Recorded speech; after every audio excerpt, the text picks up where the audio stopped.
Pirmā Latvijas prezidenta Jāņa Čakstes un Justīnas Veseras laulībā piedzima 5 dēli un 4 meitas. Tāpat kā daudzas latviešu ģimenes, arī viņus laiks ir sašķēlis un izsvaidījis visā pasaulē. Mēs mēģinājām saprast šīs dzimtas spēku, lepnumu, sāpes un diženumu. Tautas vēsture atbalsojas viņa likteņu stāstos.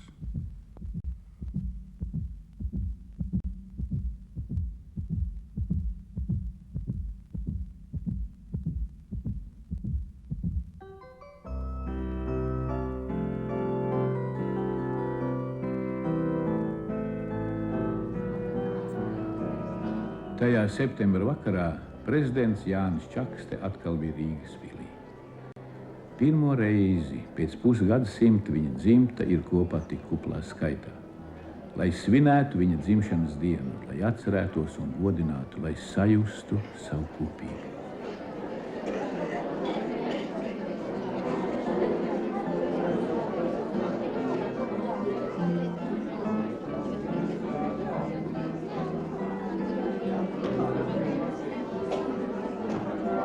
Mazbērni no Zviedrijas, no Amerikas, mazbērni tepat Latvijā dzīvojošie, mazbērni no visurienes.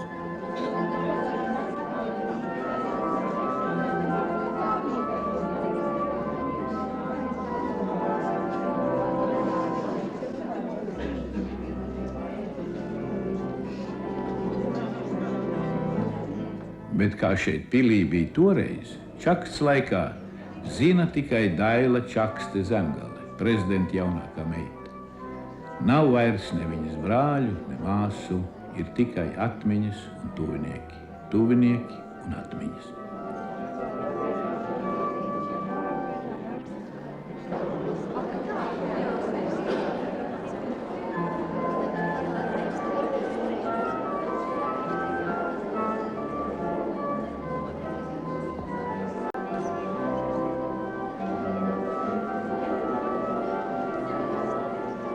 Justīna un Jānis Čakstes zināja, ka dzimtuvis ciešāk vieno kopīga māja. Tāpēc viņi tā mīlēja savus auģus, kur nekad nenorima bērnu čals un darba rosme.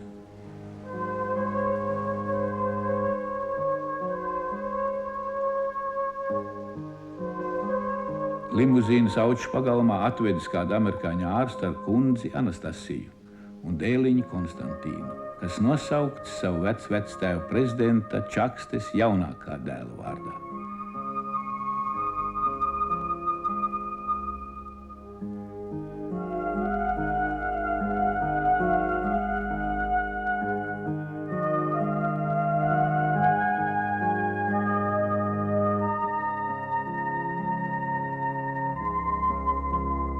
Laiks un okupācija ir krietni papostījis šo Salgales pagasta saimniecību Lielupes krastā.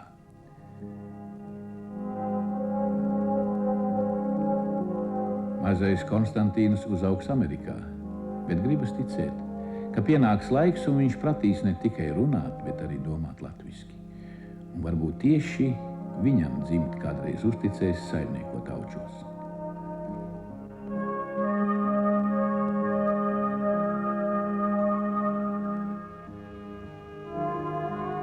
Jaunajiem amerikāņiem šie auču aleji ir tikai eksotisks, mazliet aizaudzis ceļš. Bet Anastasijas mātei Katrīnai, kas tagad dzīvo Amerikas austrumu krastā Floridā, te pagājusi bērnība.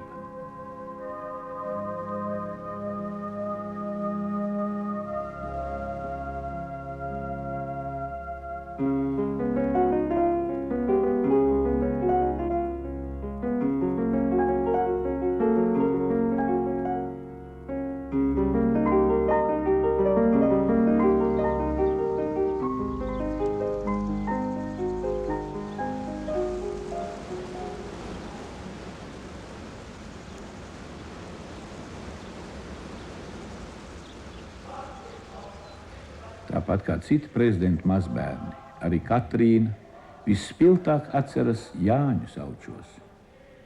Vectēvs jau bija miris, bet pie vecās mātes Justīnas ik gadu sabrauc it viss bērnu un mazbērnu pulks. Deg ugunskuri, skanēja dziesmas, Dzimtas Ligzdā bija prieks.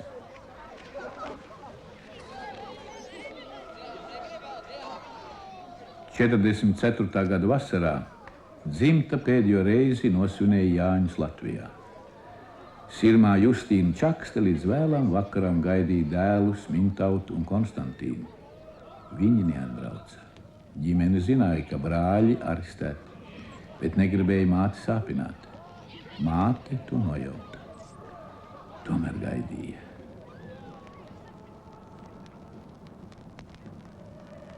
Rudenī, kad karš tuvojās latviešu tautai tik liktenīgajam atrisinājumam, arī Čakstes dzimtai bija jābēg no Latvijas. Atceras Katrīna Čakste Vilsone. Kad mēs bēgām no Ventspils, mūs aizved uz vienu farmu. Un tur vispirms mūs noslēpa šķūnī apakš sienas. Es biju noslēpta, un apakš sienas es nevienu citu nedzirdēju, neredzēju, bet es dzirdēju, kad viens vācu zaldāts ienāca šķūnī, un tā farmsieva viņam deva pienu, un tad es gulēju tur un mēģināju neelpot, bet visa tā siena tik stipri skanēja, es domāju, kad katreiz, kad es elpoju. Bet to mēs pārdzīvojam, un atkal pēc laika viss bija kluss, un mūs izvelk ārā, un tumšs tagad jau bija, un mēs gājām uz Jūrmalu. Mammiņa un Anna gāja kopā, mammiņa turēja Annu pie rokas, un man skaitīja pie manā onkuļa pie rokas. Un viņš visu to pārskatīja, visu to gājienu, viņam viss uzmanība bija jāpievēro, lai nokārtojās tas gājiens pareizi. Tā kā viņš liekas nepievēra man tik daudz, nepiegriez man tik daudz vērību, jo es izkritu no viņa rokas un iekritu vienā bedrē. Jā, viss vakar lietas bija bijis. Ne zvaigzne, ne mēnesis, tik tumšs kā roka. Nevarēja redzēt priekšā sev. Bet tad atkal viss bija kluss un mierīgs, un mūs ielika airu laiviņās, un tā mēs pēdējo reizi redzējām latviešu krastu, kad tā baltā smilts līnija pazuda melnumā, un kādā veidā tie īrietāji atrada vienu lielāku laivu. Un viens kungs paņēma mūs, un man sāka mest zemē. Un es domāju, ka viņi man met Baltijas jūrā zemē. Un tad es teicu, Dieviņ palīdz man. Es nevaru izstāstīt, jo bija tādā momentā, kā debesis man attaisījās vaļā, un es redzēju gaišu visu apkārtni. Un kā Jēzu klēps man sagaidīja. Ceļš no Latvijas uz Gotlandu sākās Rīgā. Vēlāk mēs sapratām, ka tas bija pateicoties Latvijas centrālajai padomei, kas organizēja satiksmi starp Latviju, Kurzemes krastu un Gotlandu. Un pēc mazas pārdomāšanas mēs teicām, ka ir mieru. Un ap 3-4 mūsu laiva iebrauc līdz ostā. Un es sapratu, ka tas ir ļoti dūšīgi darīts no tiem zvejniekiem, kas mūs ved. Jo daudz laivas nekad neatrada Gotlandu, bet mēs laimīgā kārtā piebraucām pie slītē, pie ostas, pie steķīša un kāpām ārā. Un tad mans tēvs gāja tur pie Zviedru tiem sagaidītājiem un vācu valodā teica, ka mēs esam no Latvijas un mēs gribam dabūt politisku azīli. Un tad mūs aizved uz vienu baznīciņu kalnā, un tur mēs dabūjām siltu šokolādi un sviestmaizi. Un tad nu beigās viss tas sasprinzinājums, kāds nu bija, tomēr atslābi. Un tad tas siltums un tas garšīgais sviestmaizes un šokolāde, redzējām, ka nu mēs esam nonākuši paradīzē. Mēs jau, kad atbraucām šurp, tad visi rēķinājāmies, dažus mēnešus, augstākais gads, un tad mēs brauksim visi atpakaļ. Ka mēs tikām prom no Gotlandes uz Zviedrijas, uz īsto Zviedriju.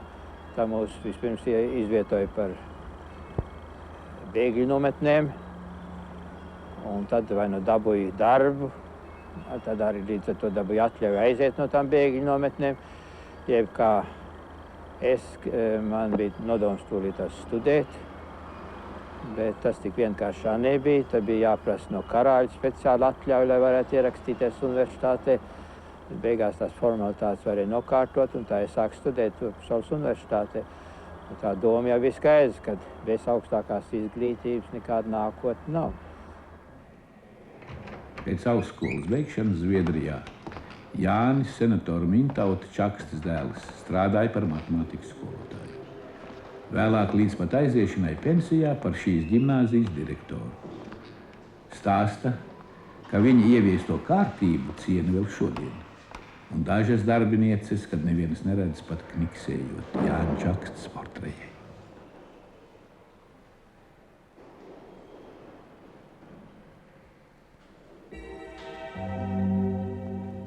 Liktenis bija lēmis, ka Jelgavas dakteris Ringolds Čakste ar ģimeni palika Latvijā. Stāsta viņa meita Inta Čakste. Mani pārsteidz, es pirmoreiz to dzirdēju, kad bija atbraucis Jānis no Zviedrijas. Viņš stāstīja, kā viņi pirms braukšanas uz Kurzemi, lai pārceltos uz Zviedriju, visi satiekās Aučos. Ne visi, tur ir Dailes tante, tur ir Gedimina onkols. Nu, vēl kāds no tiem brāļiem maziem, Konstantīns jau ir koncentrācijas nometnē, Mintauts droši vien ar tur nav, un mans tēvs. Un viņi visi runā par prombraukšanu. Un tad pēkšņi viņi ieraudzījuši, ka deg Jelgava, un tas skats ir bijis Auči jau nav sevišķi tālu no Jelgavas taisnā gaisa līnijā. Un mans tēvs paķērs velosipēdu un teica, jūs brauciet, es braucu uz Jelgavu. Un tā viņš palika šeit Jelgavā pie slimniekiem slimnīcā un glāba slimnīcu un pilnīgi atkrita jautājums par kādu prombraukšanu. Tā tas bija. Toreiz par slimnīcas dzēšanu un līdz ar to izglābjot veselu kvartālu Jelgavā, viņš saņēma ordeni godzīme. Tad, lūk, šo ordeni godzīmi viņš piesprauda pie savas ādas medību jakas un izskatījās pēc diezgan tāda ietekmīga čekista. Par cik viņam, viņš bija 2 metru garš, jā, un tad ādas jaka un tā. Un tā viņš devās tur. Viņš nestāstīja sīki, kā viņam tur bija gājis. Viņš tikai pastāstīja, ka viņš savu māsu Maigu tur nav saticis. Viņa tajā laikā bija ielikta psihiatriskā slimnīcā. Un bērni bija bērnamā. Bet tad viņš bija pēkšņi konstatējis, ka tur ir ļoti daudz latviešu bērnu. Kā viņš noorganizēja to vagonu? Vai tur jau droši vien vēl kāds bija no Latvijas? Vai viņa grupa brauca? Ziniet, to es neprotu jums teikt. Es tikai zinu, ka viegli tas nenācās, ka tā atvadīšanās toreiz, kad viņš brauc prom, bija apmēram tāda, ka viņš var arī neatgriezties. Ringolda Čakstes ceļš toreiz ved uz Sibiriju. 41. gadā uz Sibiriju izsūtīja viņa māsu Maigu ar 2 bērniem, Ināru un Valdi. Tas jau bija vēl, tas bija 46. gadā, 10. jūlijā. Vārdu sakot, viņi gribēja mani vienu atsūtīt uz Latviju, laikam no viss tā, nervu saspridzinājumu, viņas nokļuva psihiatriskā slimnīcā. Vārdu sakot, un tad es ar māsu paliku viens, es atsūtīju uz Jelgavu doktoram Čakstem telegrammu, jo ar tēvu mums tāda galīgi neoficiāla sarakstīšanās bija, viņš baidījās, viņš gan dzīvoja Ventspilī, kaut ko atsrakstīt tādu, bet zem sveša vārdu un tā tālāk. Un doktoram Čakstem uzrakstījām, ka mēs esam ar māsu vienu telegramu atsūtījumu, ka mamma sejukus prātā, un tad viņš mums atbrauc pakaļ uz Sibiriju, un tā mēs tikām uz Latviju atpakaļ 46. gadā, 13. oktobrī mēs iebraucam Rīgā.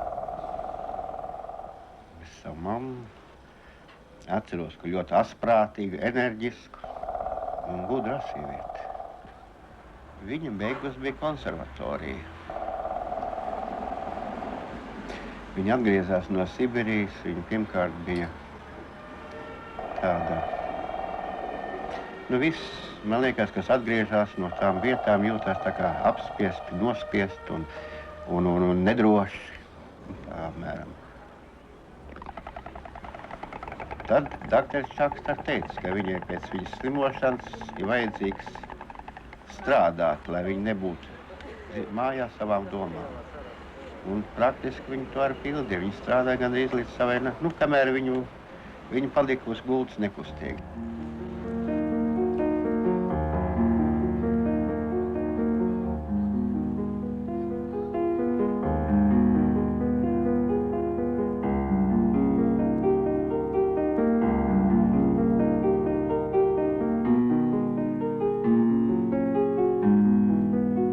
Vai stipra dzimta?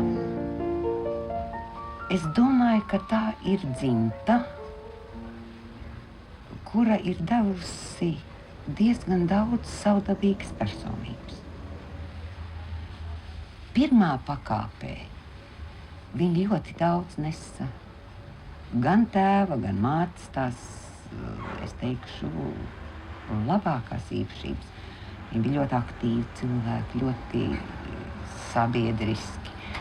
Viņi bija cilvēki ar valstisku atbildību ne tikai par sevi, bet par savu zemi. No vecmāmiņas, manuprāt, viņos bija tāds labs lepnums, tāda nepadošanās. Trešā paudze, protams, jau arī mainījās, jo ienāca jauni gēni, ja? Jaunas asinis. Ziniet, ja viņa nebūtu tik sašķelta, varbūt viņa būtu stipra. Inženieru profesiju Zviedrijā apgūs Jēkabs Teriņš, prezidents Čaksts vecākās meitas Janīnas un mācītāja Jāņa Teriņa dēls. Zināmā veidā jau gribētu aizbraukt, bet cik esam redzējis no bildēm, tad tur viss ir ļoti izpostīts un nekopts. Tad man bija bail savus gaišās atmiņas pazaudēt tādā veidā. Bet kā jūs šeit Zviedrijā gribētu saglabāt savu latvietību? Cik var, jā. Bet tas nav viegli. Varbūt, kad Latvija brīva, kad vairāk bērnus varētu tur palikt un viņam parādīt, ka kas konkrēts ir, ka būtu labāk, bet līdz šim tas ir bijis ļoti grūti. Un bez tam valoda jau daudz nav kas runā, tā kā to mācīties arī grūti motivēt jaunos. Vai jūs bērni runā latviski? Nē, dažus vārdus, dažus izteicienus viņi saprot, bet runāt ne. Un tā ir grūta valoda, ko iemācīties. Vai viņiem ir interesi par Latviju un par savu vectēvu? Savu interesi ir. Un viņiem jau ir drusciņi stāstīts un bišķi parādīts bildes un grāmatas, bet tā literatūra, kas man ir, tā ir tikai latviešu valoda. Tā viņam nav sevišķi pieejama. Un kā jūs mamma pieminēja Latviju? Viņai jau bija patīkams atmiņas. Stāstīja šad un tad, kā tur bija bijis un tā. Jo viņa jau kā vecākā meita kādreiz dabūja reprezentēt kā valsts pirmā dāma ar savā laikā. Bija ļoti labs kontakts ar savu tēvu, ar prezidentu. Tā kā viņai jau bija atmiņas un viņa ļoti gaišas atmiņas stāstīja par to katrā ziņā. Man māte ir Aldona Čakste. Un tēvs ir ģenerālis Werners Tepfers. Tēvs strādāja karatiesā tad, un māte bija skolotāja. Māte sāka tūliņās strādāt kā aptīrītāja. Viņa gāja zviedru mājās, tīrīja un mazgāja grīdas, mazgāja veļu. Un tēvs sāka strādāt arhīvu darbu. Un šitā atbildība, ko viņa mums deva pašām, tā ir ļoti daudz ko devusi mums dzīvē. Un tas bija kaut kas, ko viņa tad atkal no savām mājām jau bija mantojusi. Es gribēju iet skolā jau no 6 gadu, un netika iekšā, jau bija pilnas klases.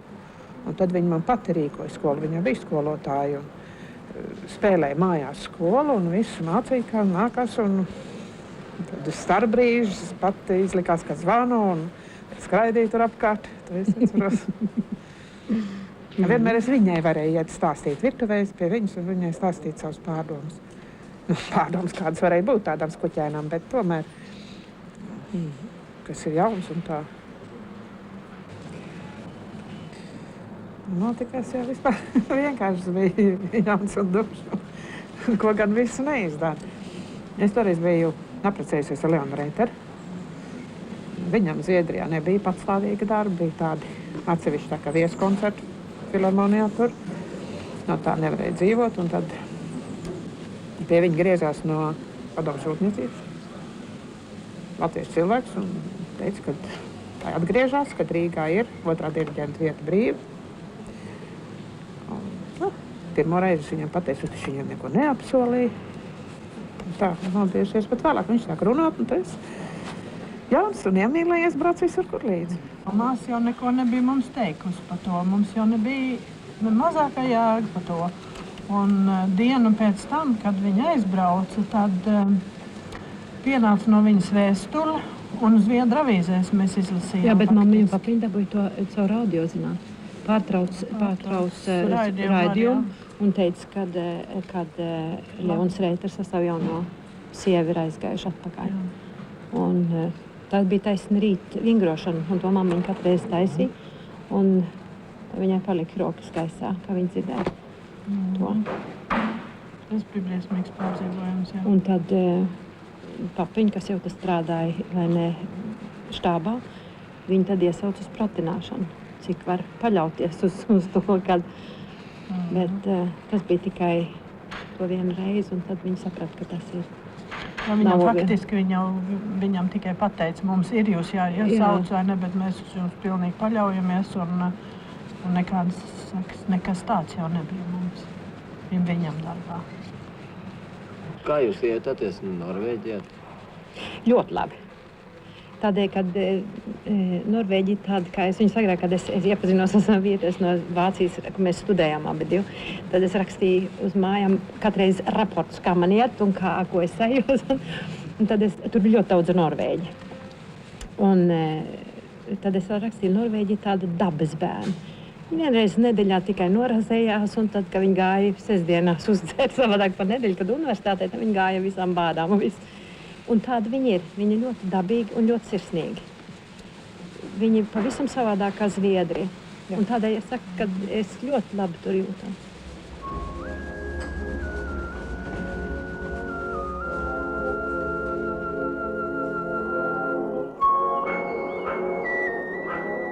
Bet otrā pasaules malā, Amerikas rietrumkrastā, dzīvo Konstantīna Čakstes meita Anna.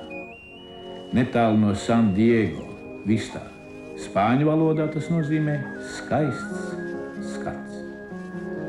Kad es uzceļos augšā, tāpēc es nekad netaisu gardīnas ciet mūsu guļamistabā.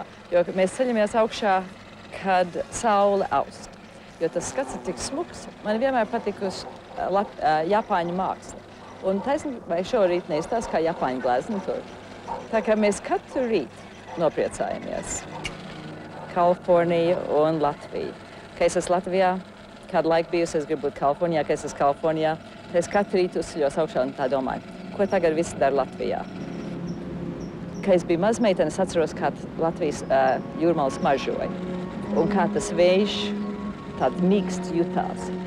Uz matu tāpat izskatījās un smaržoju, un es varēju to izjust, ka es biju 92. gadā. Nekas nav mainījies no vienas puses. Ja ir dzīvojis divās zemēs, ja divos kontinentos, tad ir vienmēr tā uz pusklēsts, vai ne?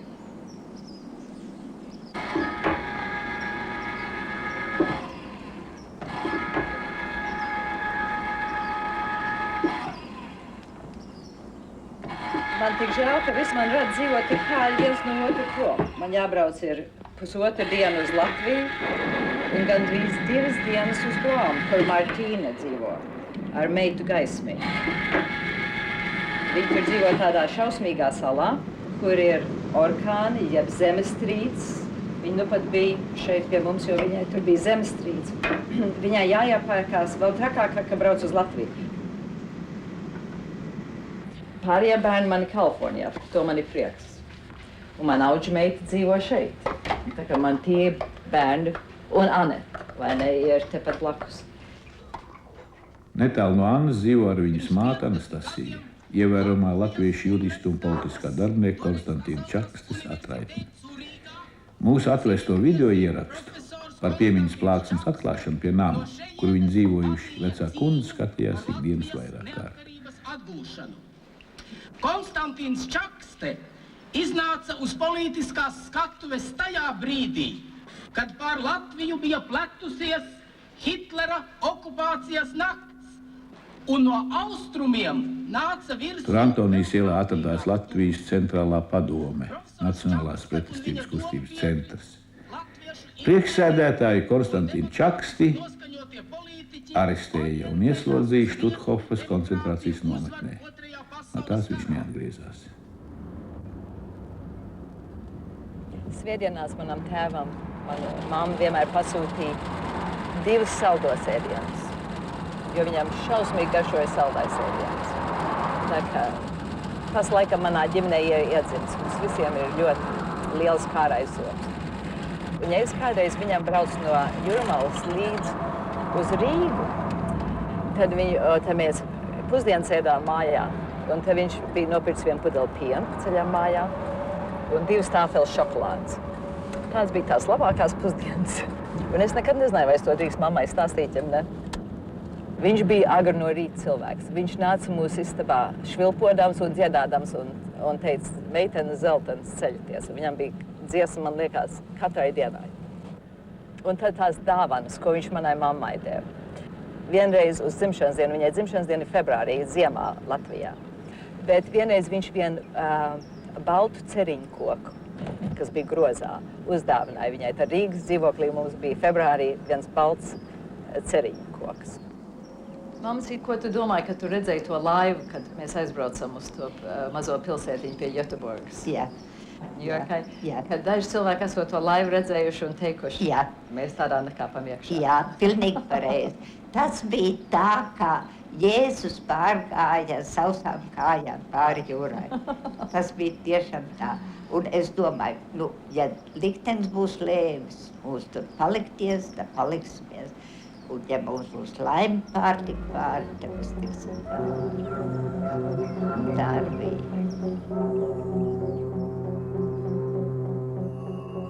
Un tā kā pirmo reizi es iebraucu Stokholmā, tas bija tā kā brīnumzemē. Tad vēlāk Amerikā tas pats man bija, vai ne, jo tur bija daudz vairāk kaut ko. Es biju kā mazs bērns tik ļoti pārsteigti, vai ne, ka tā var būt vispār pasaulē, jo es biju uzaugusi, kad melnas nakts ir, vai ne, un kad it nevienu uguni neredz. Jā, kā kopš es uzaugu, vienmēr mums vajadzēja aizklāt visus logus un nedrīkstēja pat mazāko gaismiņu redzēt no ielas, tā kā tas bija burvīgi.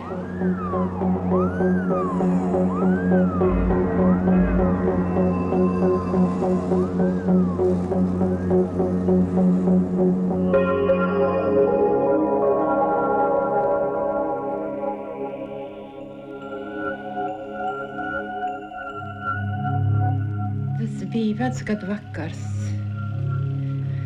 un man uzcēla uz krēsla, un viss sāka dziedāt. Un man bija iemācīts, lai es ietu līdzi, bet, laikam, tas miegs bija pārsvarā, es sāku raudāt. Kas ar mani pēc tam notika, es nezinu. Bet to, ko tajā vakarā dziedāja, to bija dziedājuši jau vairākas gadus pirms tam, un tas tā visu mūži palicis, un to mēs esam mantojuši gadu maiņā dziedāt Iesīdī Latviju. Daila ir Jāņa Čakstes jaunākā meita. Tēvs bija īpaši pieķēries savai pastarītei. Mūža izskaņā prezidents bieži meklēja tieši Dailas sabiedrību.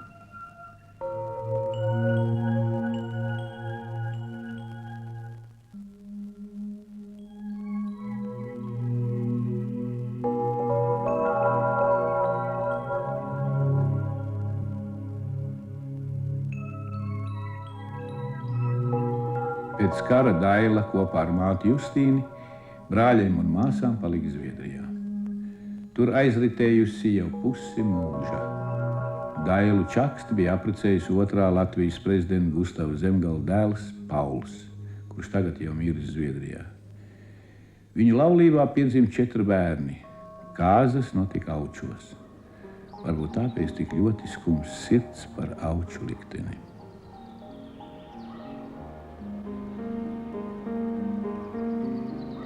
Es biju ļoti bēdīga. Es visvairāk pa māju nekas, bet par ābeļdārzu. Jo es zinu, ka tas bija man tēvs sirds lieta. Te bija mans brālis saimniekoja. Viņam Auči ļoti patika. Viņš mīlēja laukus. Un tad tēvs viņš sāka studēt ķīmiju. Bet tad tās viņam prasīja, vai tu labāk negribi iet uz Aučiem. Un saprotams, viņš izšķīrās par Aučiem. Ar vēlāk, kad tās nomira, viņš pilnīgi paliks saimnieks. Te izvienā mēs jutām, ka tā ir īstā mūsu māja. Mēs dzīvojām prezidentam dotās dzīvokļos.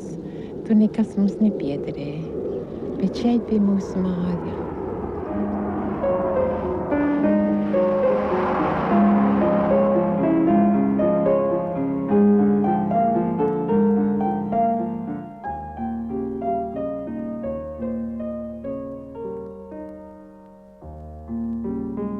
Viņa nekad neiedzīvojās, nekad.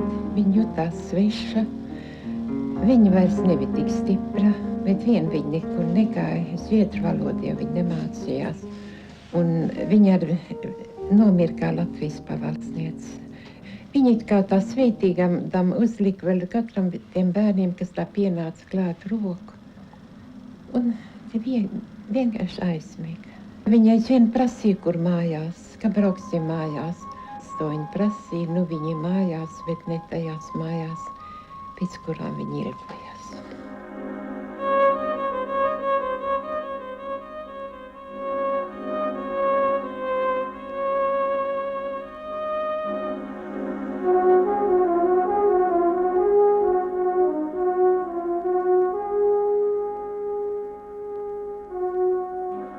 Prezidenta mazbērni Aučus atceras kā īpašu pasauli, kurā laiku saskanīgi piepildīja darbs, rotaļas un sports. Ar gadiem mazbērnu pulks auga un vasarās te gāja augstu. Varbūt tieši Auču gars deva spēku dzīves pārmaiņās, mācīja lepnumu un godu.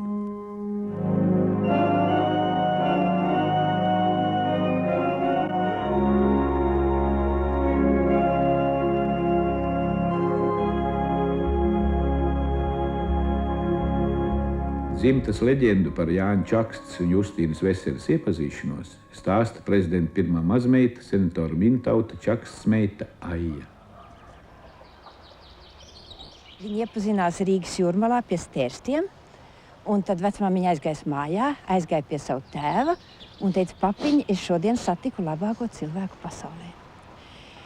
Un tad, ja vecmāmiņa satika labāko cilvēku pasaulē, tad varētu teikt, kad vecais tēvs sev bija dabūjis labāko dzīves biedri, kādu viņš vispār varēja vēlēties, un arī kādu Latvijas pirmais valsts prezidents varēja vēlēties. Jo es ļoti šaubos, vai bez vecā tēva, vecās mātes atbalsta un lielās izpratnes vecā tēva darbam un ievirzēji un ideāliem, vecais tēvs visu to būtu varējis veikt. Viņi man reiz stāstīja tā, ka Latvijā tur jau bija ļoti grūti laiki un ļoti liels problēmas. Viņi saka, un kad es manīju, ka papiņam ir pašlaik ļoti grūti, tad es zināju, ka man vajag ļoti, ļoti savaldīties.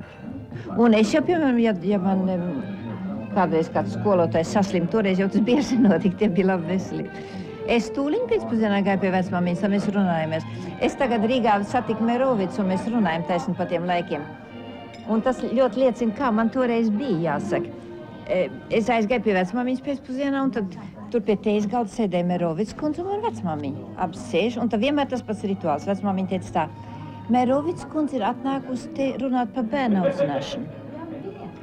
Un es, bērns būdams, es domāju tā, nabaga Merovics kundze, viņai ir grūti audzinām bērnu, viņi nāk pie vecmāmiņas prasīt padomu. Es zinu, kad jau iemācījos lasīt, tad es lasīju savu vecātēvu piemiņas grāmatu. Un es vienreiz prasīju viņai tā, vecmāmiņa, vai tu biji līdzīga Cēzāram? Nē, viņš saka, kas tev to teica? Es saku, te tās tev rakstīts. To, ko neviena jelgavniece nebija pratusi, to šī jaunā staltā rīdziniece līdzīgi Cēzāram atnāca, redzēja un uzvarēja. Nu, bet es tikai sapratu līdzīgi Cēzāram, un es domāju, ka vecmāmiņa izskatījās līdzīgi Cēzāram, un es iedomājos to Cēzāru ļoti skaistu. Tādā veidā man viss tās lietas norisinājās tādā laikā.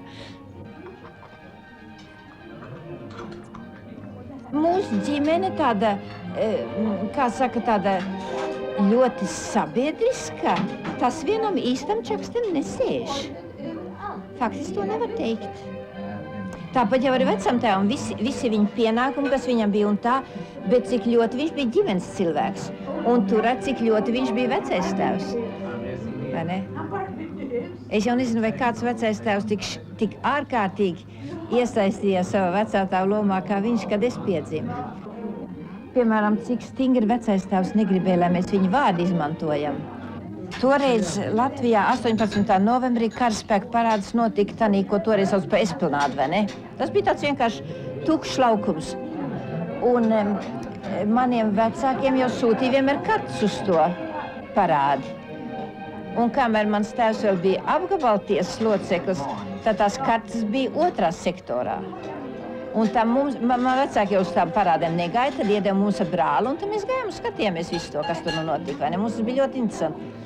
Bet tad, kad tēvs kļuva par senatoru, tad tās biļetes bija jau pirmā sektorā, un tā mums vairs neļāva. Tas jau bija drusku par labu, kā saka. Tā kā uz šitām lietām mums mēs šausmīgi stingri skatījās. Nekādi neizmantot, kā saka, priekšgājēju vārdus vai stāvokli. Katram jācīnās pašam par sevi. Viņš bija principiāls, jā. Viņš bija principiāls, un tas arī bija visiem viņa dēliem. Un par vecā tēva dēliem runājot, es tādu solidaritāti un tādu brāļu mīlestību gan nekad, vismaz es neesmu piedzīvojusi. Neviens no vecā tēva dēliem nekad savam brālim neko nav pārmetis. Tā bija ļoti liela brāļu mīlestība un solidaritāte. Tas tomēr nāca no tēva kaut kāda, es nezinu.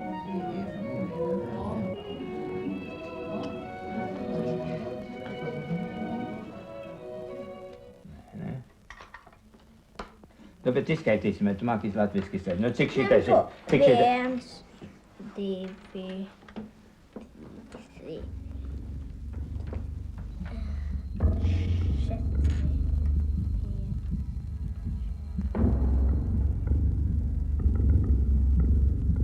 Mani vecāki jau man, protams, neko par to nestāstīja, bet es jau par LCP tad neko nezināju.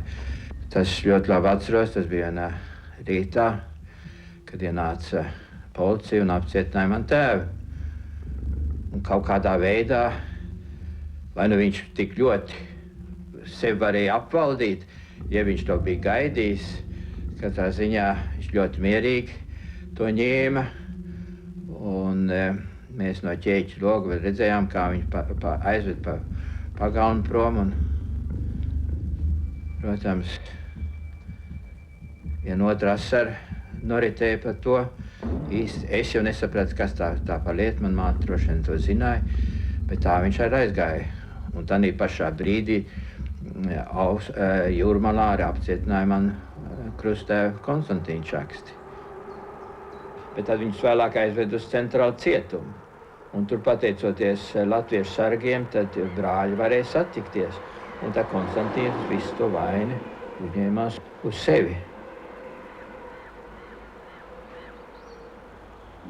Mēs to gulējām, tad es pamodos, ka es dzirdēju, ka par 22. līniju mašīnas brauc. Tas ļoti reti notikās no rīta.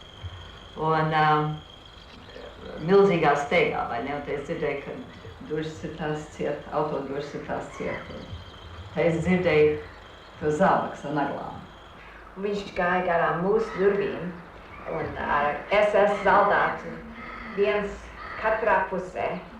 Viņš skatījās uz mums, mēs bijām gultās un teica, tā meitenes, es būšu jau drīz atpakaļ. Nu, ka es dzirdēju, kad viņi noved zemē pa trepēm un aizved prom, man bija tāds šausmīgs augstums pārgāja un tāds tukšums. Kas notiek, vai ne? Bet manā ģimenē vienmēr runāja par politiku.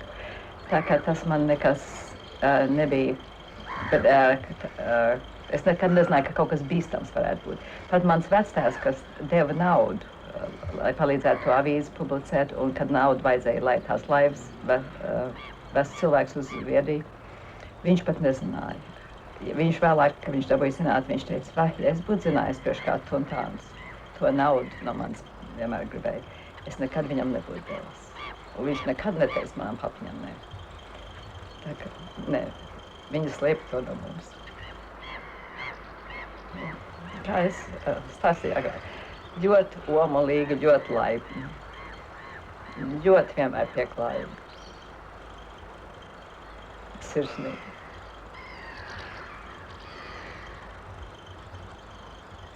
Beidzot, dabūja ziņas, ka daži cilvēki ir izglābti, Angļi izglābuši dažus cilvēkus, kādi bija dzīti no Stuthofs. Tad es domāju, noteikti papiņš būs tur. Un kad dabūja tās ziņas, kad viņš ir miris, mamiņa raudāja. Un mēs sākām raudāt. Pēc brīdi es nolēmu, ka nevar tas būt. Ka viņš nav zināms. Viņš teica, ka viņš būs atpakaļ un kaut kā viņš ir noslēpies. Es biju pārliecināta, ka viņš kaut kur noslēpies un ka viņš nāks atpakaļ. Es vienmēr mēģināju visiem dot spēku, vai ne? Un viņam bija žēl, ka tie, ko viņš redz, ka tie ir izmisumā, vai ne? Tā kā, man liekas, mans tēvs, tāpat kā Ringolds, ka viņam kaut kas bija jādara, viņi darīja.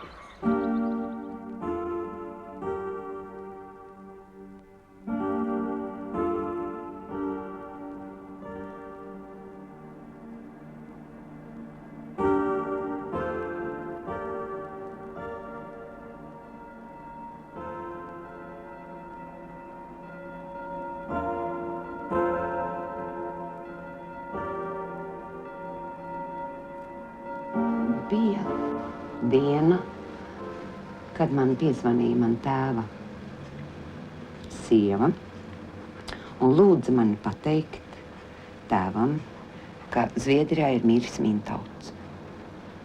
Jo viņi pat baidījās to teikt, jo tēvam bija jau bijuši 1 vai 2 infarkti, es neatceros. Nu, un lūk, viņi man uzlika šo uzdevumu. Es sēdēju uzņemšanā. Savā slimnīcā ienāca tēvs un bija tādā ļoti labā garastāvoklī.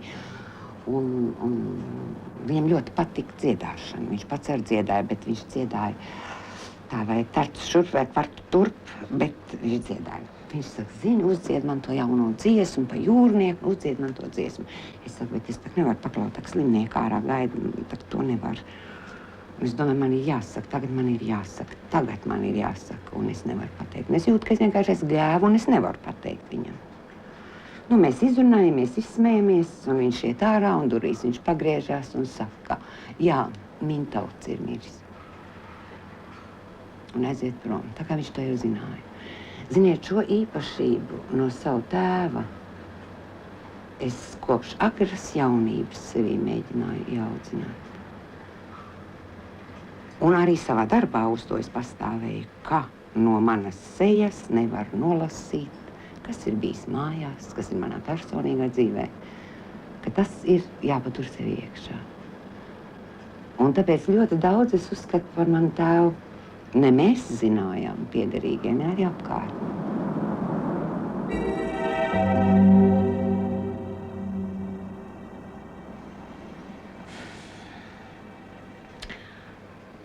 Tā bija tāda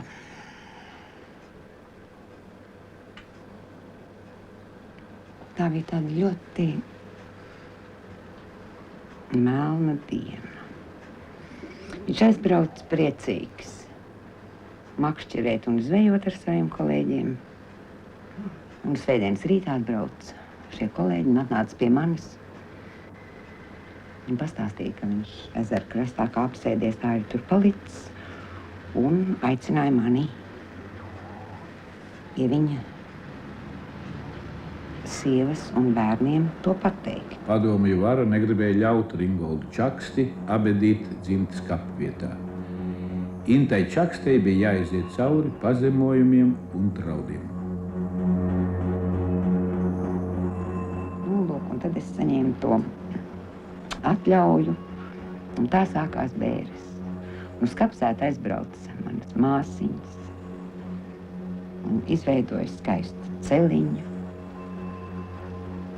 Un kapu direkcija lika braukt pāri smagā mašīnā un izjaukt to celiņu. Un manas māsiņas kā Raimonda Djena saķērās elpoņos un stāvēja priekšā un teica, nē, mēs šodien glabājam savu dakteri.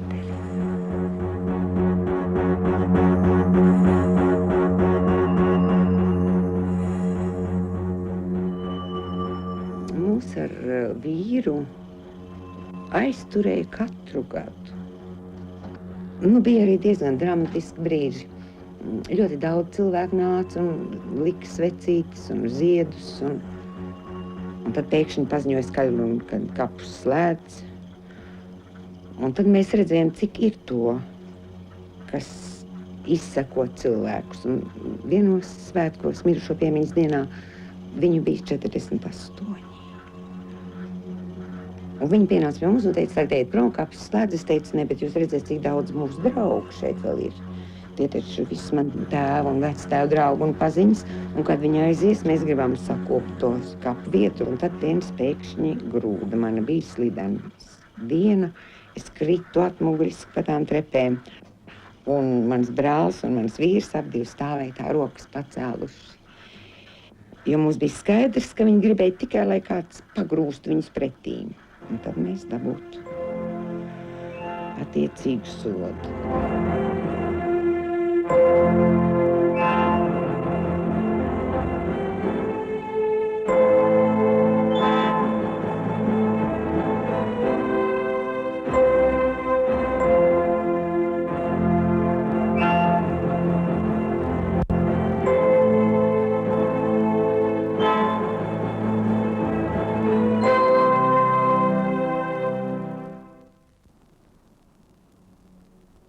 Tur ir stipru savu dzimtu, tad arī Latvija būs stipra. Tā teica Jānis Čakste. Vai Čakstes ir stipri, vai mūsu zeme ir stipra? Jā, mēs esam stipri. Kad spējam augstu turēt savu godu un darīt visu, lai māte Latvija būtu lepna par saviem bērniem, staltiem, skaistiem, laimīgiem. Jānis Čakste saviem pēcnācējiem prata to iemācīt. Čakstes stāju un goda prātu var sajust vēl šodien, 3. un 4. albumā.